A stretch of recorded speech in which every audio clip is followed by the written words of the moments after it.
the sole proprietorship and another is the partnership. And we have seen that both the forms of organization, whether it is sole proprietorship or partnership, have certain limitations.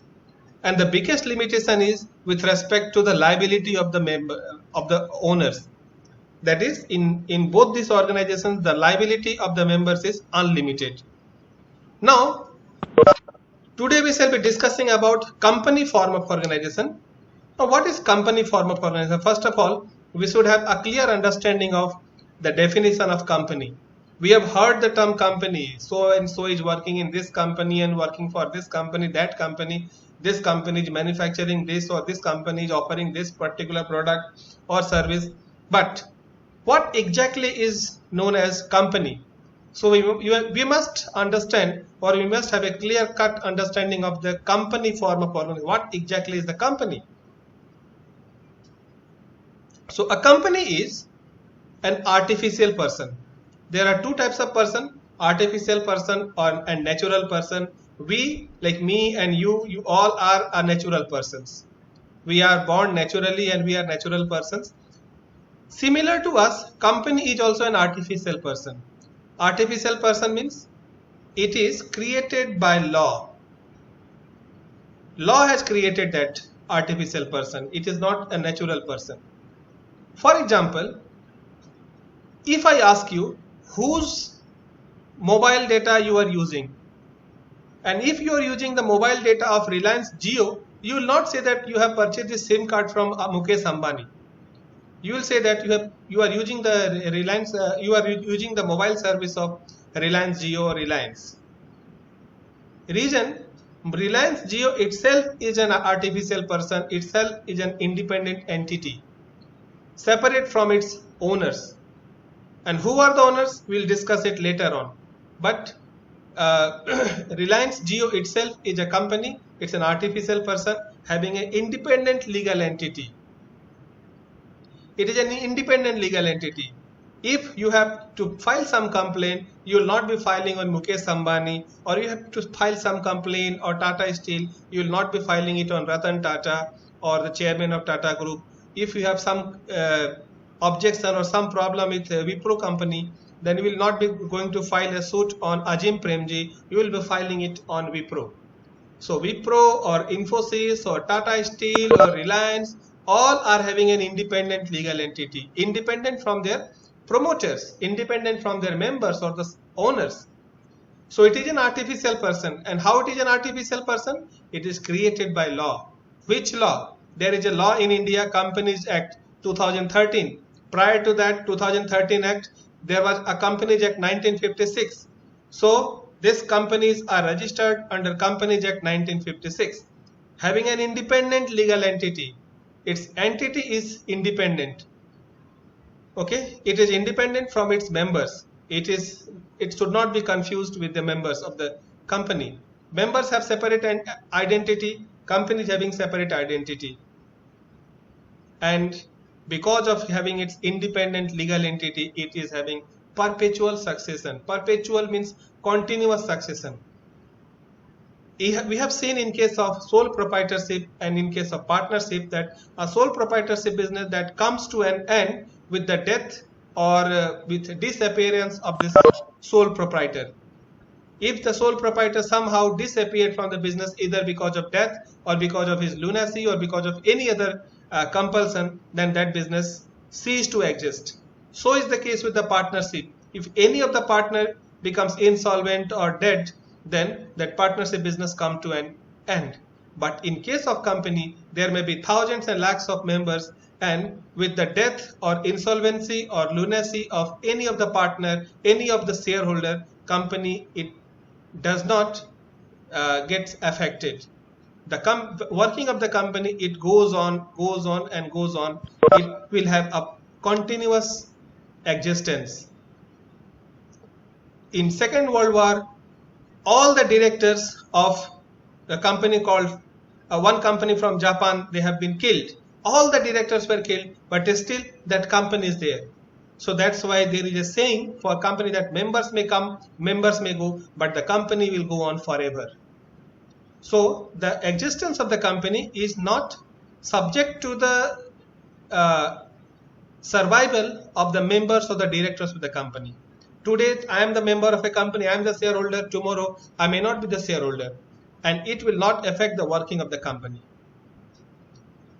Then since we are natural person, we can enter into a contract with our signature, but company is not a natural person, it's an artificial person. So if company have to enter into a contract, how it will enter? It will enter through a common seal. So there is a common seal where the name or the logo of the company will be engraved, and any official document of the company has to have this common seal, and after that only that becomes the binding document or legal document for the company, and company can enter into a contract only through that common seal. That is actually a signature of the company. And a capital fund, every business has capital fund, like in partnership or sole proprietorship there has to be capital. In company also there is a capital, but capital fund consisting of transferable shares.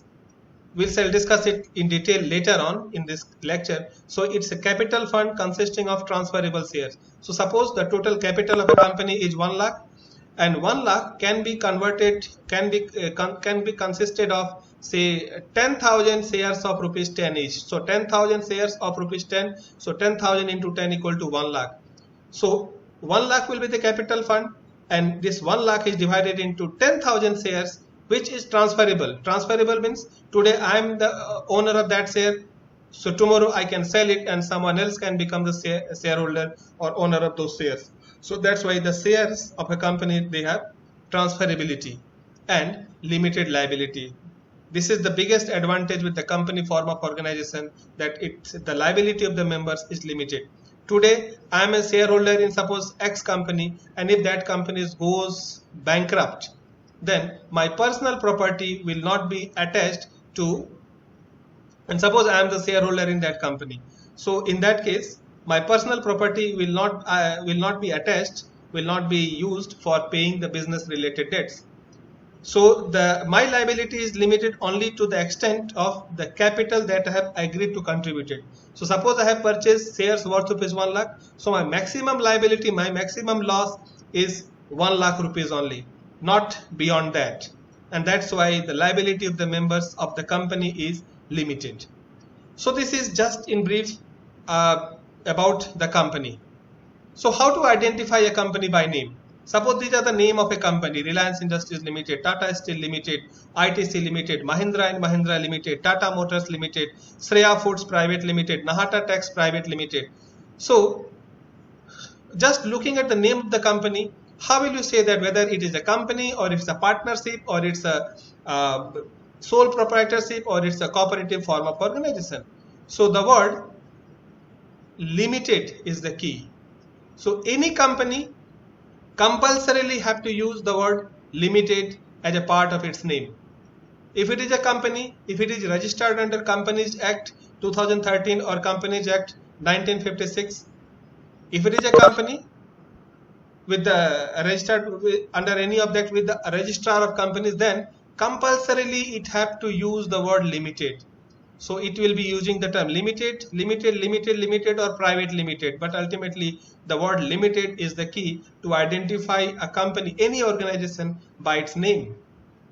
Okay, like your university, Central University of Odisha, is it a company? It's not a company. Why? Because it's not Central University of Odisha Limited. It's only Central University of Odisha. My organization, Indian Institute of Information Technology, is it a company? It's not a company, because it's not Indian Institute of Information Technology Limited. It's only Indian Institute of Information Technology. That's all. So that's why your company, your university or my institute are not within the definition of company, because they are not using the word limited. Okay, but the organization for which you are working, suppose some of you are working for NALCO, National Aluminium Corporation Limited, the word limited is there. If it is word limited, then it definitely it is a company. If the word limited is not there, it is not a company. It may be either sole proprietorship or partnership or cooperative form or trust or something else, but definitely it will not be a company. Okay. Now, who owns a company? The biggest question. Who is the owner of a company? Just now we have used the term like Mukesh Ambani is the owner of Reliance. Is it the correct terminology? Many people say that Ratan Tata is the owner of Tata, or Birla is the owner of Birla, Mukesh Ambani is the owner of Reliance. Is it correct? In order to understand, we must understand the concept, like who owns a company. In case of sole proprietorship, who provides capital? One person provides the capital, and since one person provides capital, that one person is the owner. One person provides capital, and the person who provides capital is the owner. In case of partnership, partners provide capital, and since partners provide capital, partners are owner of that business. But in case of company, who provides capital? Shareholders provide capital. And if shareholders provide capital, then the shareholders are the owners. The same logic means anyone who provides capital to the company, the risk capital, equity capital, that person is the owner of that organization, whether it is a sole proprietorship or partnership or a company. In company, the capital is provided by the shareholders, and if you go by that logic, shareholders are the owners of that company. Now the question is that just now we have asked like whether Mukesh Ambani is the owner of Reliance. Like who provides capital to Reliance? It's the shareholders of Reliance. They have provided capital to Reliance, and that's why Reliance is owned by its shareholders. But why Mukesh Ambani? We are uttering the word Mukesh Ambani time and again because Mukesh Ambani or his father Dhirubhai Ambani was the promoter of that company, and he has significant number of shares in that company, maybe 5%, 10%, something more than that. So he has some significant proportion of the capital in that company. Maybe he is the biggest shareholder, not he is the biggest shareholder, maybe he has a substantial number of shares in that company, and by virtue of being the shareholder in that company, he is becoming the chairman of the board of directors, and that's why we are always looking at Mukesh Ambani as the chairman of the board of directors. Okay, and that's why many people, like those who do not understand corporate democracy, they may say that Mukesh Ambani is the owner of Reliance, but this is not true. It's the shareholders of Reliance who provides capital to Reliance, and they are the owners. Now, question is who are... Yes? Hello. Sir, actually, if you are having a 50%, more than 50% share of a company, so you become the owner of the company. So No. that is the point, No. sir. Actually, No, it's not necessary that you, in order to run a company or control a company, you require 50% shares. Like Mukesh Ambani, he do not have 50% shares in Reliance. He is lesser share in that. But actually what happens is a corporate democracy. So in the board of directors, one share equal to one vote. So the retail shareholders or like those institutional shareholders, they do not, institutional shareholder, they have one director in the board, but retail shareholders, they do not go and vote. Normally they do not go. And ultimately, even a person who is having say 10% shares in a company, he may having substantial interest in the company by virtue of just 10%, and he can become the chairman because other 90% shareholders are scattered. And that's why any person, like, because he in a corporate democracy, it's a one person one vote, not one share one vote, not one person one vote. So if a person is having only 10% shares, so his 10% shares are actually casting their vote at one place, whereas 90% of the shareholders, they are scattered, and that's why that person, anyone, whosoever it is, that person becomes the chairman of the board of directors by virtue of that position only. Now the question is, who are the shareholders? Sir, one thing, sir, that means, sir, if the person who is having the most of the share of the company, means it may be 10%, it may be 20%, it may be 30%. Yes. He is the owner of the company. He not owner, chairperson of the company. He might control the company. Okay, but suppose there are two persons, like one person having 10% shares and another person having 12% shares. So definitely the another person who is having 12% shares, he will control. Like in Tata Group, Polonji Mistry, he is having 18% shares in Tata Group. He is the biggest shareholder. but he's not in the management of the Tata Group. Polonji Mistry. Cyrus Mistry, the ex-chairman of Tata Group, he was his son-in-law probably. So that's not required. So like Polonji Mistry was having 18-19% stake in the Tata Group, but still he's not managing the show. It's Tata and family who is managing the show. So it depends. Okay. But the question is like, if any person 15%, any person 15% or 20%, even 10%, by virtue of that also one person can become having a controlling interest in the company and can become the chairman in that company. It's true. Your statement is true. Okay. Now, who are the shareholders? Who holds share in a company? Now, the question is, what is share? Companies Act defines share as a share is share in the share capital of the company. It's simple. A share is share in the share capital of the company. Okay. As I told you that the capital of the company is divided into shares of a small denomination. Like if suppose capital of a company is 1 crore, 1 crore capital can be divided into 1 crore shares of rupee 1, or 10 lakh shares of rupees 10, or 1 lakh shares of rupees 100. So that capital is divided into shares of a small denominations, and one person can buy one share, or one person can buy more than one share, may 10 shares or 100 shares or 1000 shares, and in this way there may be huge number of shareholders in a company. So that is, capital is divided into shares of a small denomination. It is as low as rupee 1. Like there are certain company like ITC, its share is of rupee 1. Its face value is of rupee 1. Any person can buy that share.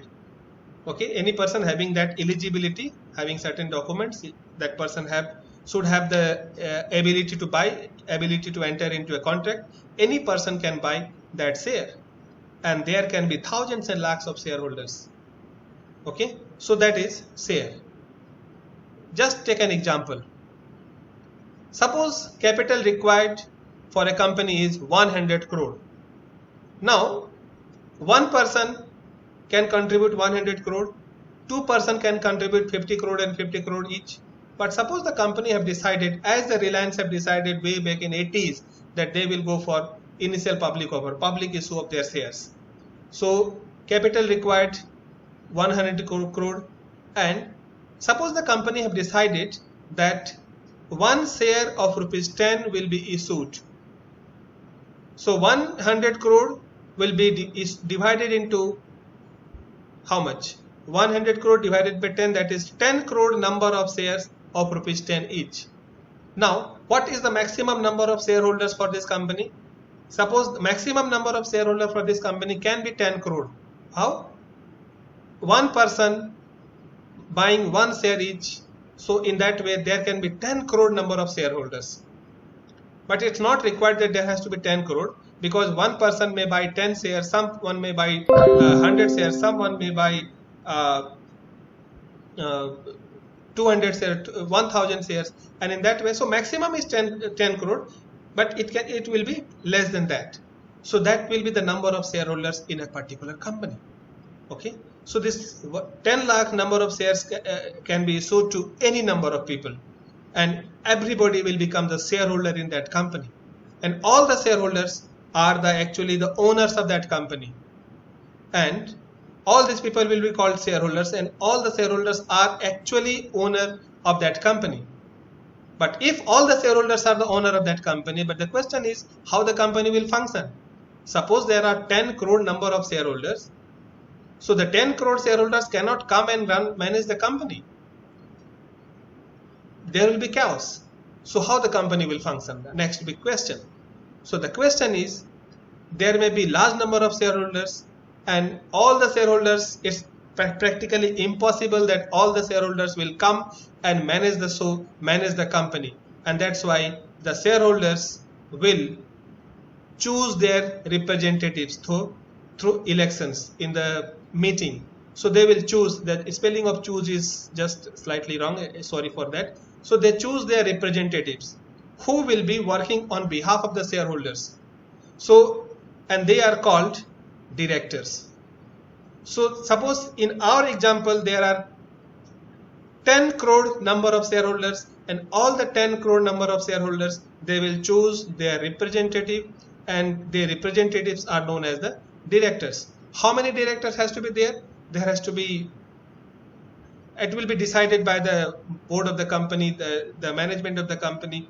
So it may be, sometimes it is 10 directors, 12 directors, 15 directors. So a suitable number will be decided by the shareholders in their annual general meeting. So that will be the directors, and the board of directors run and manage the company. Now from 10 crore number of shareholders to 10 number of directors, and this 10 number of directors will be called board of directors, and this board of directors will run and manage the company. Okay. And this board of directors is accountable to the shareholders. The board of directors is accountable to the shareholders. Why? Because that's principal and agency relationship. Who is the principal? The shareholders are the principal. They are the actual owners of the company. And the board of directors are just working like agent to the shareholders. So they are, as agent is actually responsible to the principal. So they are accountable to the shareholders. So the board of directors, they are actually answerable to the shareholders. And that's why they will be working, and whatever they will be working, they have to report it to the shareholders. But the question is how? But before that, just let me tell you about some basic function of corporate democracy. In corporate democracy, as I told you, that they will choose their representatives. How they will choose? Through election. Okay? In a meeting of all the shareholders, election will happen, and the person who will be getting maximum number of votes, they will be appointed as the directors in the company. Okay. But what is the basic principle of corporate democracy? It is one share, one vote. So one person, if one person is having 10% shares in a particular company, so his one vote will be having a weight of 10% total share capital. And one person is having only, suppose, one number of vote, so he will be casting only one vote.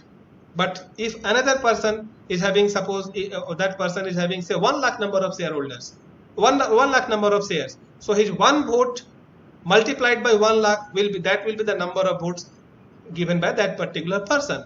So in the basic principle of corporate democracy is one share, one vote. It's not one person, one vote. A person with more number of shares will have more votes. That is the fundamental truth about this corporate democracy. Okay. Now the question is how this, as I told you that they are accountable to the shareholders.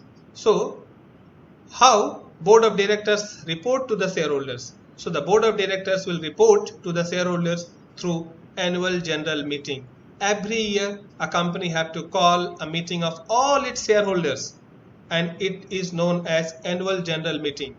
In annual general meeting, all the shareholders are given invitation. Everybody is free to come, and for them, they can participate in the meeting of the company, annual general meeting. Anyone, even if they are having only one share, he or she is also allowed to come and participate in the annual general meeting from wherever it is. But only thing is that they will not be given any TNDA to come and participate in the meeting. So they can just come and participate in the meeting. They will be having this tea or snacks or whatever is provided during the meeting. They can have it, but nothing more than that will be given by the company to that particular member. So that's why I am suppose a shareholder in Reliance, and definitely when Reliance will be calling it the meeting of its annual general meeting, definitely I will not be going to Bombay or Mumbai to attend that annual general meeting, because suppose I might have even 10 shares or 20 number of shares, so I will not be going to do that. And this is how this corporate democracy function. Any person having some shares, maybe 5% or 10%, definitely they will be attending, and that will be because, and the retail investors, majority of the retail investors, they will not be coming and to attend the meeting, and that's how the person who is having only even 5% shares in a company, they become the chairman in the company, in the board of the board of directors. And it is in annual general meeting of the company, the annual report of the company, it is published, it is approved. So this is the cover page of Reliance Industries Limited Integrated Annual Report 2021. So in Integrated Annual Report, what is there?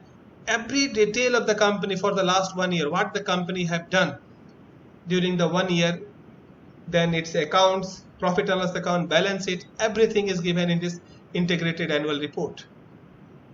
This is just the front page of chairman's report.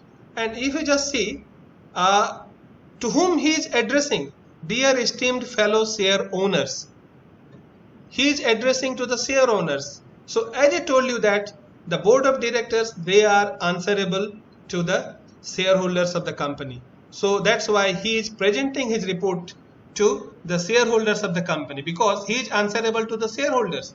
And that's why technically he is presenting, he is reporting to his boss, who are the shareholders of the company. And just see, he is the chairman of this Reliance Group. The chairman is addressing to the shareholders and he is presenting his report to the shareholders. So Mukesh Ambani, chairman of board of directors, addressing to the shareholders.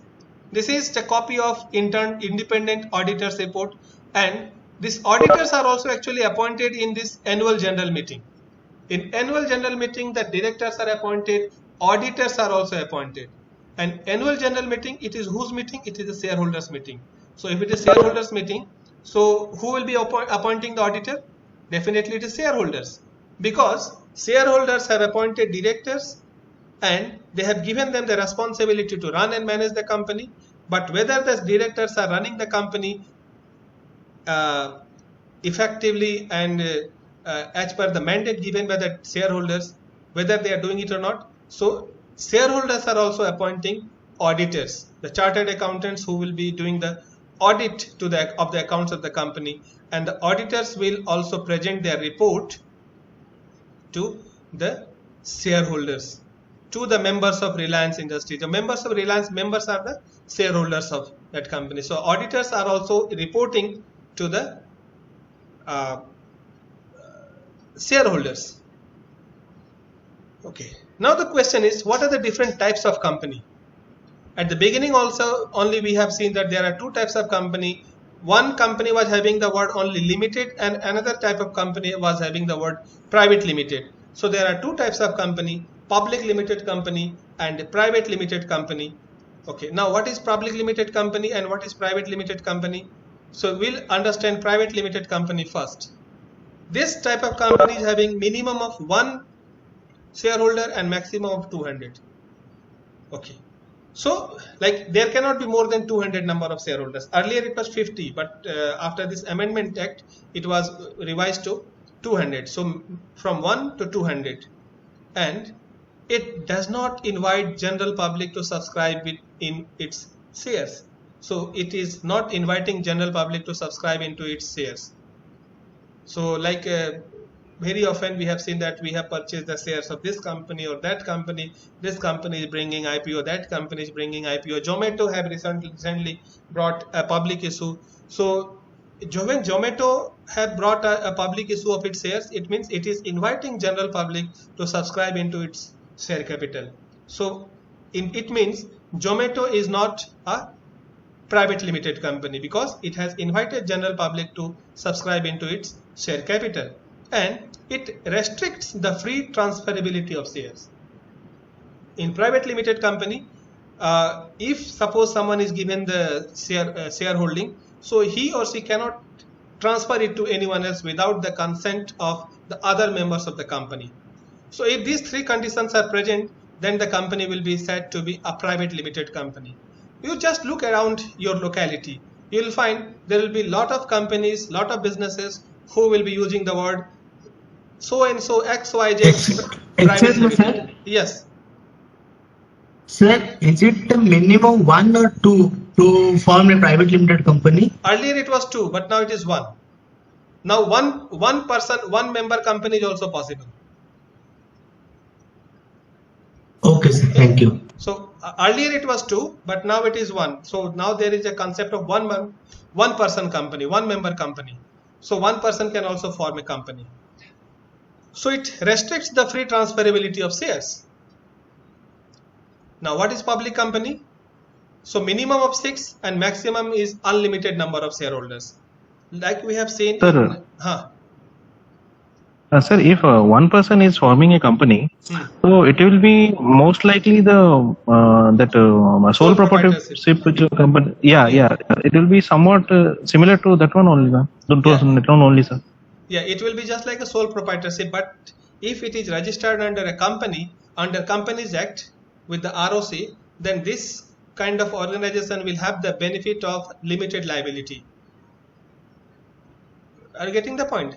So that's why most of the startups which are actually being registered in India, most of them are actually one person company, one member company. So though technically you are correct that they are just like sole proprietorship, but since they have got themselves registered under Companies Act with the Registrar of Companies, so they are actually a company, and the benefit is that they have this limited liability with them. Their liability is limited, and in future they can convert themselves into a public limited company, so which will help them in getting themselves listed and raising more capital, more funds from the market. So this is the benefit of this one person company. So most people, they go for one person company simply because to have the advantage of limited liability. Sir, what is the procedure to register as a public limited company, private limited company? I'm coming to that. Yeah, actually, I'm coming to that. So for a public limited company, minimum of 6 and maximum of unlimited number of shareholders. So minimum 6 person has to be there, and maximum, as you have seen that in our example there were 10 crore number of shareholders. It can be 100 crore shareholders. It can be any number of shareholders that is possible in case of public limited company. And it invite general public to subscribe in its share capital, and it allow free transferability of shares.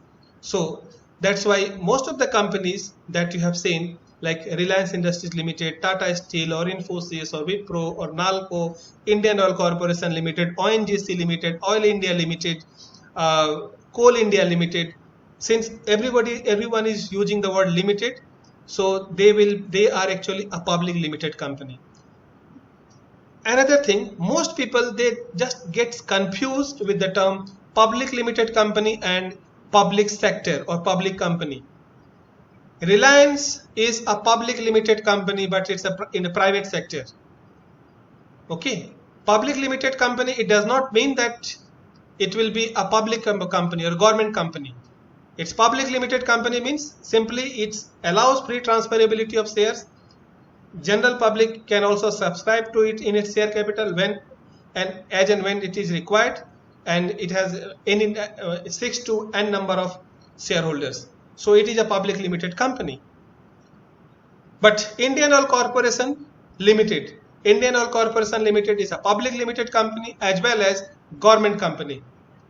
Why it is a government company? Because its majority of the shares, 51%, more than 51% shares of this Indian Oil Corporation Limited or Oil India Limited or NHPC Limited or NTPC Limited or Coal India Limited are actually held by government in the name of President of India, and that's why they are government company, but yet they are public limited company.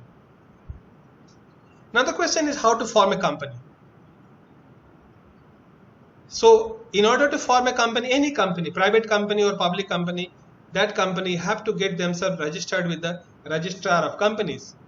In every state of India, there is one office of the ROC, Registrar of Companies, whose job is to just invite applications and scrutinize it, vet it, and if everything found proper, then it will register the company.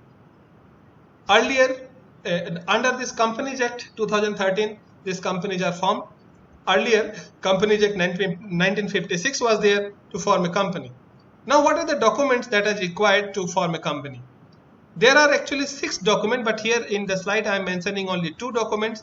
Other documents are actually not that important. That they are also important, but I will just tell it. Important documents. One is the Memorandum of Association. Memorandum of Association is just a charter of the company. It's the constitution of the company. How the company will function, what will be the object of the company, the area, scope of the company, function of the company, who will be managing, what should be the capital of the company, name of the company, office of the company, everything, all the things should be incorporated in the memorandum of association. Basically this memorandum of association, it defines the scope of the company, the relationship of the company, the understanding of the company with the outside world. And so far as the internal management is concerned, it requires articles of association. Okay, so articles of association is for the internal management of the company. Memorandum of association is the overall constitution of the company. Beyond that, like the undertaking of some of the people as that they are ready to act as the director of the company when the company will be formed has to be submitted. Name of all the promoters along with their signatures has to be submitted, like who are the persons who are known as the promoters to this company. Remember, after the company is formed, there can be thousands and lakhs of shareholders, but when the company is actually getting registered, there has to be very few people who will be known as the promoters of that company. So who are the promoters? Their name has to be submitted. Then the first meeting of the promoters, the minutes of the meeting along with the signature of all the promoters and the list of persons who will be contributing capital to the company, underwriting agreement, all these documents has to be submitted with the registrar of companies. And once the registrar of company is satisfied with all the document, he will enter the name of the company in his record and he will issue a certificate of incorporation. And once the certificate of incorporation is received, a private limited company can start functioning, but for a public limited company, it has to go for a public issue of shares to the general public. And once it has completed the job of task of issue of shares to the general public, it will again apply to the ROC with the required document that we have issued shares to the general public, this much number of shares. Then once the registrar is satisfied with all, then he will issue a certificate of commencement of business. So these are some of the process and the documents which is required to form a company. For a private limited company, the step is relatively easier because it can start functioning just after getting the certificate of incorporation, because it does not require issue of shares to general public. It is because it is not inviting general public to subscribe in its share capital. So it can start functioning just after getting the certificate of incorporation. For a public limited company, the step is just one more step it has to follow. So for some other day, I can discuss about what are the detailed procedure to register a company. Okay, but for today, this much only. So once again, we are revisiting the slide number 1, which we have started. I think after all this discussion, the concept will be more clear to you. What is a company? Company is an artificial person created by law. Companies Act 2013 and 1956. Okay, it has independent legal entity, a perpetual succession, a common seal, capital fund consisting of transferable shares, and limited liability. Okay, so this is how a company functions. Excuse me, sir. Yes. Sir, what is common seal? Common seal is the just seal of the company where the name of the company will be engraved. And why it is required? Because a company cannot put its signature just like a natural person on any document. Okay. So if you are certifying, if you are entering into any contract, so definitely you are putting your signature on that particular document to testify that this is your signature and you are giving your consent. How the company will enter into a contract? So company will enter into a contract by putting its common seal. So all the official document of the company will have that common seal. Got it? Okay, sir. So this is just in brief about a company form of organization. Thank you. Thanks for your